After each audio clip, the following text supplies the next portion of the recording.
Well, Annabelle, welcome back to Carton House. A little bit less stressful than the last time you were here. Yeah, I don't have to hold any 6-footers today, but yeah, it's great to be back here.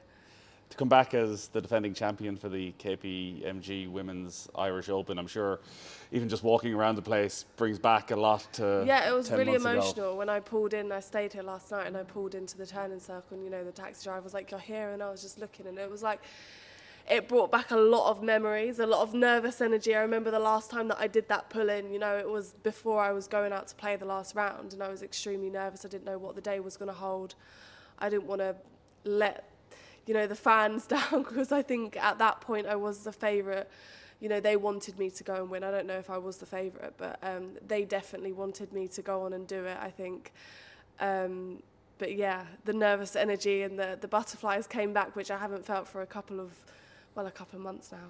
What are the standout memories of those final couple of hours and around the playoff?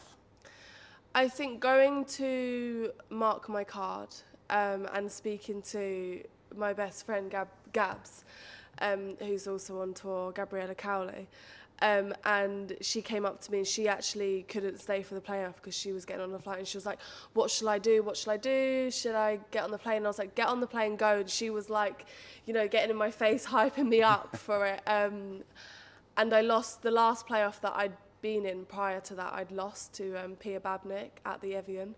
And I remember that feeling was sore for a long, long time. It was the first time that I'd been in a playoff and lost. First time that I'd been in a playoff ever and lost, and I just was like, I'm not losing this. I've come this far.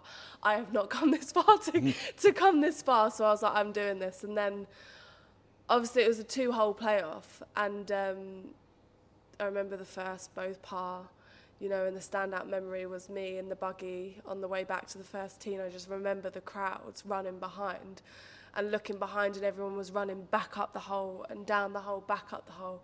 I just thought, wow, they're staying here for me, Are you enjoying that at the time, or are the nerves overriding everything? Are you in I some think sort of a you're zone? realising how big a deal this is if you go and do it. I don't know how enjoyable it is quite in that moment. I think it is. Obviously, you'd rather that than no one there and supporting you. But yeah, I was enjoying it because people were cheering for me, and I was relishing in that. And but when I actually won that second playoff hole, can't describe the feeling. It was like, wow, what has just happened? Relief? It was relief because coming into that, I'd literally just had a documentary that was released that was like really sad. It was not the fairy tale ending when I think people thought it might have been. When you go and commit to doing something like that that's on Sky Sports and, with my main sponsor and things like that, it was a hard documentary to come out and then to go on and win and complete that. Everyone thought that it was on purpose. It was not on purpose. It just somehow. If only golf was that easy. Yeah, I know. I was like, kidding, gotcha. Yeah, it was one of them weeks where like nothing could have been better for me. Do you know what I mean? There was no story like, and it's really weird to think that golf is so unpredictable. But how did it all come together? I had my dad on the bag, which was also another fairy tale moment doing it. And obviously I would have loved my mum to be here, to be at that moment. But she was actually on holiday at the time and watching it. I think she was on the phone to one of her friends who was watching it live.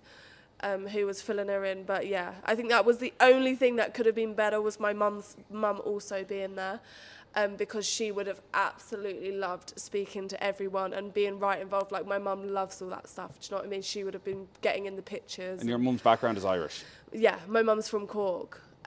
So yeah, and do you know what's really funny is my mum, dad, like my whole family had their flights already booked to come this year and watch me play, but obviously plans have changed a little bit now. We'll get onto those changed plans in a moment. But funny enough, with your mum not being there, Yeah.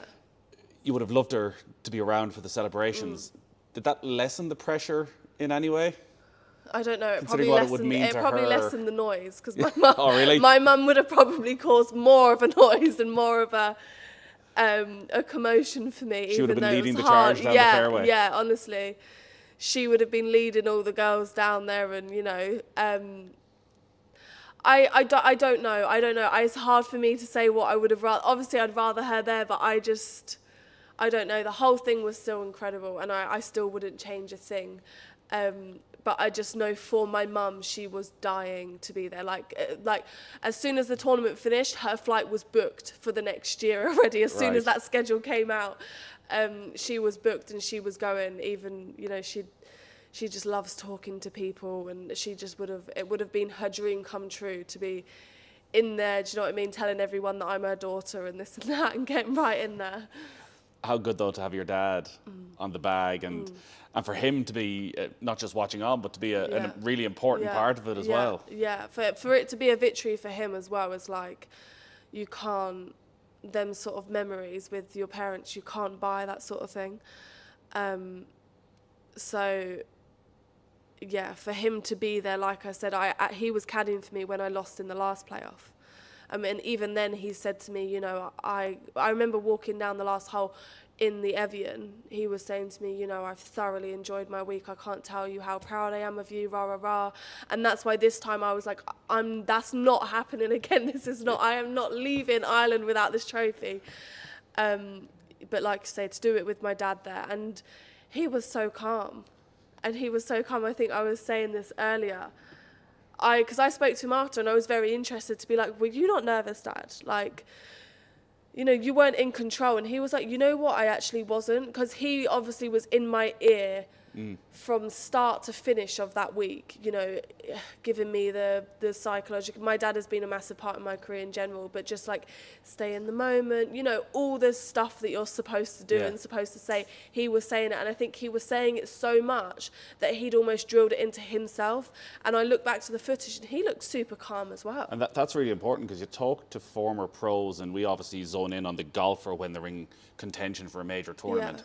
But quite often for the caddy, it might be their first experience of something this big. And if you're a golfer and you turn around and your caddy is more nervous than you are. And they're dropping the head cover. You pick up when someone else is nervous, And my dad was as calm as a cucumber, someone that's do you know what I mean? He's the Sparky. So for him, this is like, what is going on right now? But my dad's been involved in my golfing career. I've been on tour for 10 years. So he's been involved in my golfing career for quite a while and caddied for me quite a bit. And so he's not new to that. But I mean, no one can prepare you for walking down the stretch until you're doing it. So yeah, well, I think he was also pleased with himself that he didn't do anything. What did he say? What did he say when you were going in signing your card before the playoff? Do you know what? He was guarding the bag because the fans were so excited about it that they were. There's nothing they weren't going to take home. There's nothing that they weren't going to take home and a bit of memorabilia. So he was standing guarding the bag, and it took me. I think it took me about half an hour to get from the last green to the scorer's hut, and everyone was waiting for me, and it was causing a big commotion in the end. I had to get escorted, I was literally around security guards, escorted there, and then obviously they wanted to get me back out for the playoffs. I think Coldplay was on that evening, and everyone was hanging back, and Coldplay were probably thinking, where is everyone? But yeah, I didn't see my dad really, but going to the tee, he was just obviously then trying to calm me down. Yeah. Just talking to me. I think we were just talking about normal stuff. Like, oh, do you know what I mean? Lovely day. Did you manage to get any food? I think he was just making sure that I remember he went and got me a banana, and he was just trying to do all the right things, Yeah. Had you a big party on the Sunday night? Yeah, I left here drunk. I felt awful on the plane. I was coming down from the adrenaline. I was drunk, semi-hungover from when I'd come off the golf course, and I'd only had a couple of glasses of champagne. But I think the fact that I didn't eat dinner because it was so busy with media, and then when I landed home, my boyfriend picked me up. He's got a minivan thing that he just uses for work and stuff, and all my friends were piled in the back of it. Oh wow. So we had kind of a bit of a party bus on the way home I landed into Luton, so it was an hour drive to get home. And yeah, my poor dad at that point, he was probably exhausted, and on the way home it was we are the champions, all that stuff for an hour. On the way home, all the girls in the back screaming. Did he get a few days off work? No, he didn't. He went straight back into work the next day, bless him. But he was like buzzing. I don't think he even went to sleep almost. Like it was just the adrenaline. But he was probably excited to get into work and get all the congratulations and tell everyone. But yeah. That support that you had last year, why do you think you have such a strong connection with fans, maybe particularly the younger fans? I think that like I can do a job of like I'm relatable. I think I'm generally a normal person. I don't come from money. I've just been lucky enough to get opportunities in my life. I got on the scholarship at Wentworth, my home club, from a young age, and there's great practice facilities there. I struggled at school. I dropped out of school pretty early and went full-time golf. I think I'm very normal and I'm open to tell the truth, the hard truths, like if it is what it is, I'll say how it is. But I think that my passion is to get more young kids into golf, especially girls, just because I think when I was younger, what really helped me is my sister played golf, and that kept me in it. My sister's 2 years older than me, so like when I was younger, all I wanted to be was my older sister. You look up to your older sister. So I was lucky enough to have that sort of role model and someone to go to golf with, when it's mostly a boy biased sort of golf club, which can be quite daunting. And I hate to think that young girls would want to potentially play golf, but wouldn't maybe have that role model to look up to go to golf and think this is cool and think this is like normal. Do you know what I mean? I know it's How getting lucky are you more. that you had your sister? Because funny, we had Lauren Walsh on last week, and Yeah. Lauren was saying that her inspiration was her older sister was really good at golf, and she just wanted to be better than her. Yeah, and that was it. I think my sister gave up when I started beating her. But that's exactly the same as me. When you're younger, you look up to your older sister, you want to be like them, and yeah, I'm lucky that she got into golf. She doesn't actually play anymore, which is quite sad. But my sister's very intelligent. That was more her calling, whereas I never had that. So for me, golf was like, I need to make this work because I don't have a lot else going on. But yeah, for me, like now, as I'm sort of getting a little bit older and things like that, I want to make it almost my purpose to get more young people into golf and make it more cool and not so frowned upon, and young girls want to tell their peers that they're going down the golf club instead of like when I was younger, I used to hide it. I used to never tell anyone that I played golf and stuff because I thought it was a bit embarrassing and boys maybe wouldn't fancy me if I told them that, which is ridiculous when you think about it now, but I would hate for that to still be going on. I know it's getting a lot better, especially now how the clothing brands have really stepped up to the mark, especially Adidas. The clothes are very cool now, and I feel like I look good when I turn up to the golf course, which is a huge difference to when I was younger. The golf clubber was terrible. Yeah. The golf clubber wasn't terrible on the last day at Carton House last year. No, it definitely wasn't. I was just saying, I think the outfit sold out pretty fast, and no one could get hold of it on Trendy Golf and Adidas and wherever. But yeah, I mean, I'm lucky that I can put them clothes on and I get given and I actually get paid to wear them. I am extremely lucky, but it was hard work to get there. And now, I think as well, that's maybe why I'm a bit more relatable is, I'm trying to wear cool stuff and I'm trying to be the more relatable golfer, that goes down. I put a pair of tracksuit bottoms on. I want to be comfy. I don't want to wear all these tight fitted clothes all the time. Don't get me wrong, if they look good and I'm feeling good about myself, I'll put them on, but like sometimes I just want to wear a hoodie and go down and practice and grind it out on the range. That's what people want to do, but don't have a lot of time. We might be busy coming from things, and sometimes I might go and see my friends after in my golf clothes and not get changed and not feel like I'm sitting there like a dog. And golf, maybe more than any sport, needs to be receptive to those ideas. It's not the cheapest sport in the world to play, so you need to make it as accessible. And as you say, people want to go down, and sometimes they want to look good, or sometimes they just want to go down their hoodie with their friends. 100%. You can't be walking into a golf club and people sort of tut-tutting as to what you're wearing. I know, and then having to go in the clubhouse and spend 300 quid on a bloody sheepskin, blah, blah, blah. Do you know what I mean? People don't have the money to do that, and that's where I think it's great to be getting golf more accessible, as well as not frowned upon that it's an old man's sport, So you are the defending champion, but you're not going to be defending, I won't be because defending. things are about to change Yeah. in your life very quickly. Congratulations. Thank you. Expecting first child. Yeah. How long to go? I have just over another 4 months. I'm like halfway through. So, I mean, I haven't got anything prepared yet, but I'm mentally preparing myself, you see, for what's going on. But now it's also a higher calling for me. Like I'm now trying to create a legacy that my baby girl will also be involved in. I don't want to tell her about my legacy. I want to show her. I think that showing someone, it's the saying that it's like, copy me as I do, not as I say. Is that the saying? Something like that. You know what I mean? But that's what I want to do. I don't want to have to tell her what she's got and what she needs to do and what she doesn't need to do. But if I show her, then maybe that will have a bigger impact on her and she'll grow up. I'd love her to obviously get into golf, any sport. So you I'll really want to happy be that advocate, because I'm always wary that, if I was sitting here talking to a male golfer and he says, I'm having a child, you'll say congratulations, and we won't get into a big long conversation about how it's going to impact their career. No. But it is already obviously having an impact on your career. It is, and that is the thing, the difference about women and men's sport. Like, obviously, I have to carry the child. My body will be put through a lot, to conceive the child, which obviously the male, don't get me wrong, I'm sure in like my partner's life is also going to change quite a lot, especially financially, potentially.